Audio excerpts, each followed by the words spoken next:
ധന്യമേ ജീവിതത്തിൽ ഇന്ന് പറയുന്നത് തുടക്കത്തിലെ ഒരു വിഡ്ഢിത്തമാണ്. നിങ്ങൾ എന്താ ചെയ്തോളൂ,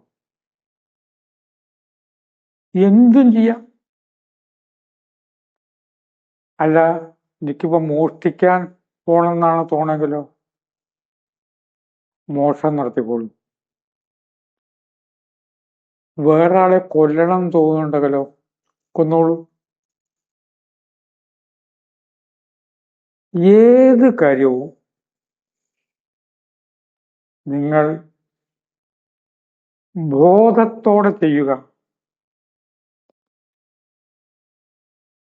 ഇപ്പൊ ബോധത്തോടു കൂടിയാണോ ചെയ്യുന്നത്? ബോധം നമ്മുടെ കൂടെ ഉണ്ടോ? വഴുക്കലുള്ള സ്ഥലം,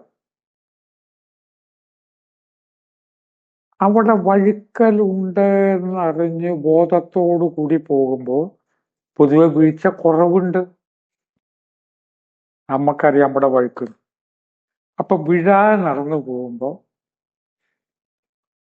ബോധത്തോടു കൂടി ചെയ്യുമ്പോ സംഗതി ആകെ മാറി.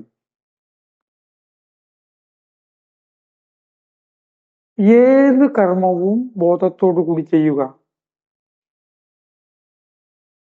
നാമജപം ശീലിച്ചവർക്ക് അത് പറ്റും കേട്ടോ.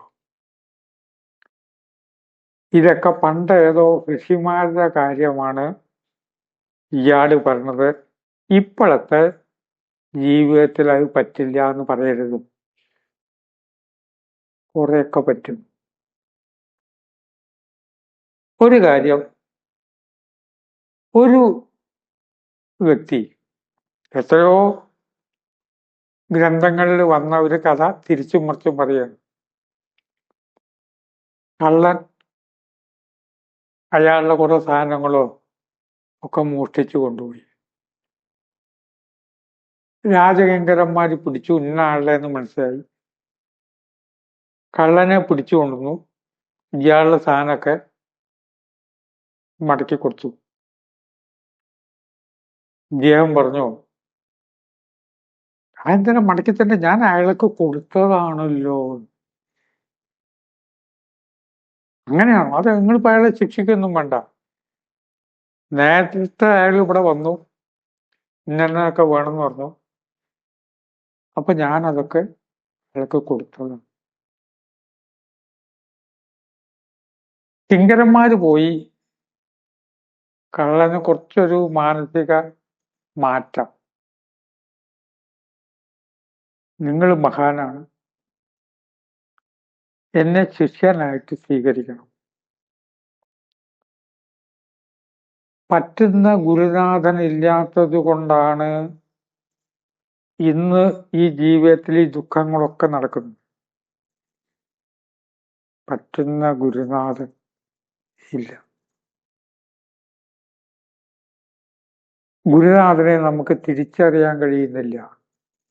നമ്മുടെ ചുറ്റുമുണ്ട്. അങ്ങ് എനിക്ക് തന്നതല്ലല്ലോ, ഞാൻ മോഷ്ടിച്ചതല്ലേ, ഞാൻ എന്താ ചെയ്യേണ്ടത്? അപ്പൊ ഗുരുനാഥൻ പറഞ്ഞു, ഇതുവരെ എന്താ ചെയ്തത്?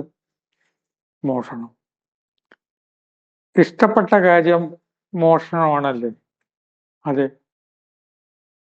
അതന്നെ തുടരുക. ബോധപൂർവം മോഷ്ടിക്കുക, അതിലെന്താ കുഴപ്പം? എന്താ ഈ ബോധപൂർവം മോഷ്ടിക്കല്? ഇപ്പൊ നമ്മളുടെ ഒരു കാര്യത്തിൽ രാവിലെ ബ്രേക്ക്ഫാസ്റ്റ് എന്താ കഴിച്ചതെന്ന് ഓർമ്മയുണ്ടോ? നമുക്ക് ഏതെങ്കിലും ഒരു കാര്യം ബോധപൂർവം ചെയ്തുണ്ട്?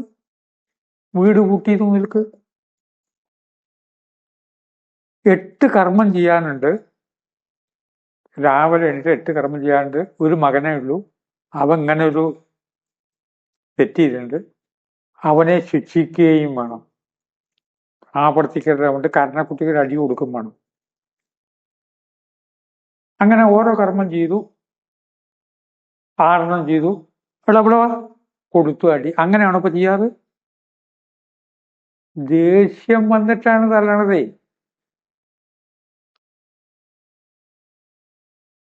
ശിക്ഷിക്കല്ല ചെയ്യുന്നത്, ദേഷ്യം വന്നോണ്ടല്ലേ അടിച്ചത്. ഒരു ഡ്യൂട്ടി നിർവഹിക്കും മാതിരിയാണോ? അല്ല, ബോധപൂർവം ശിക്ഷിക്കൂ. കക്കാൻ പോകുമ്പോ ഇതുവരെ ആരെങ്കിലും കക്കാൻ പോയിട്ടുണ്ടെങ്കിൽ അവർക്ക് മുഴുവൻ എപ്പോഴെങ്കിലും ഒന്ന് പിടി വീണിട്ടുണ്ട് എന്ന് സംശയമില്ല. മോഷ്ടിക്കാത്തവരൊന്നും ആരും ഉണ്ടാവില്ല.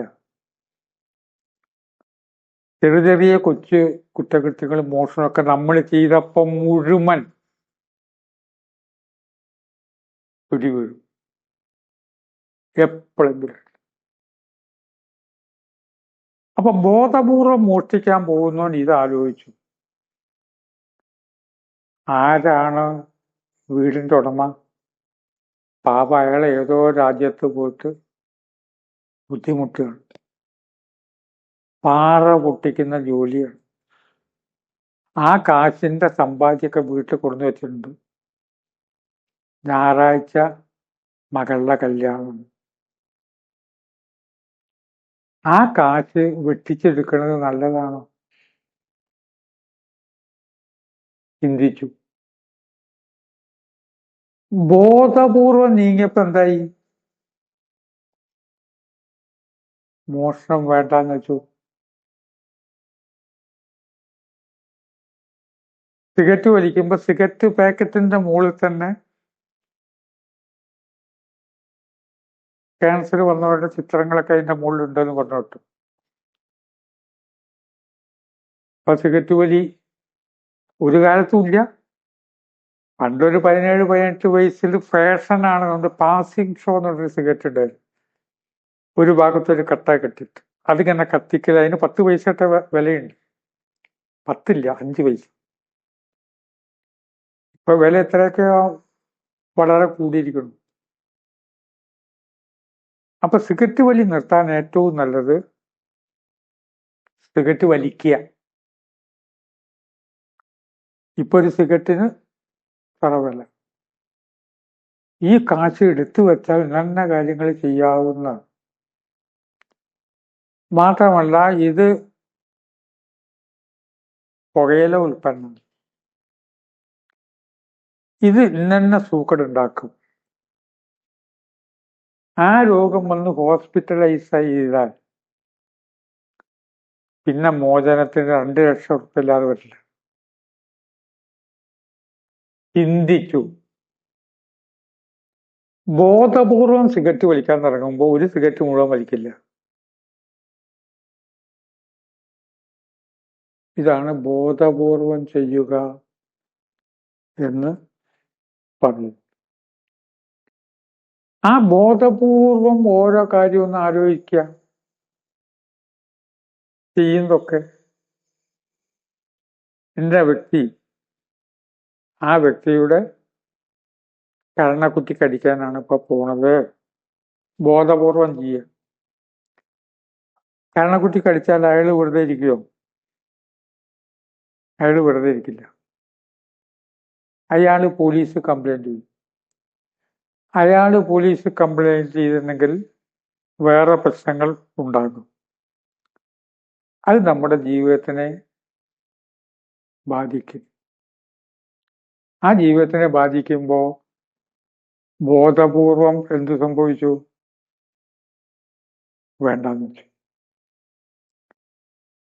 മാംസാഹാരം നിർത്തണം, എനിക്ക് പറ്റുന്നില്ല എന്ന് എന്നോട് പറഞ്ഞ ആളുണ്ട്.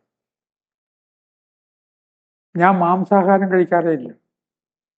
മാംസാഹാരം അറിവില്ലാത്ത കാലത്ത് ഭക്ഷിച്ചു, നിർത്തി. നമ്മൾ വിളിച്ചാൽ അടുത്തേക്ക് ഓടി വരുന്ന ഒരു ജീവി, അതിനെ കൊല്ലുന്നത് നോക്കിക്കൊണ്ട് നിൽക്കുക. അതെത്ര വേദന അനുഭവിക്കുന്നു എന്നത്. എന്നിട്ട് മാംസാഹാരം ഭക്ഷിക്കുക, നിർത്തും. കർമ്മം ബോധപൂർവം ഏത് ചെയ്യുമ്പോഴും, സിഗരറ്റ് വലിക്കുമ്പോഴും മദ്യപിക്കുമ്പോഴും മാംസാഹാരം കഴിക്കുമ്പോഴും ക്ഷോഭിക്കുമ്പോഴൊക്കെ അത് ബോധപൂർവം ചെയ്യുക എന്ന് ഗുരുക്കന്മാർ പറയാനുള്ള കാരണം ഇതാണ്. ചിന്തയ്ക്ക് വിട്ട് വാക്കുകൾ സംവദിക്കുന്നു. നമസ്കാരം.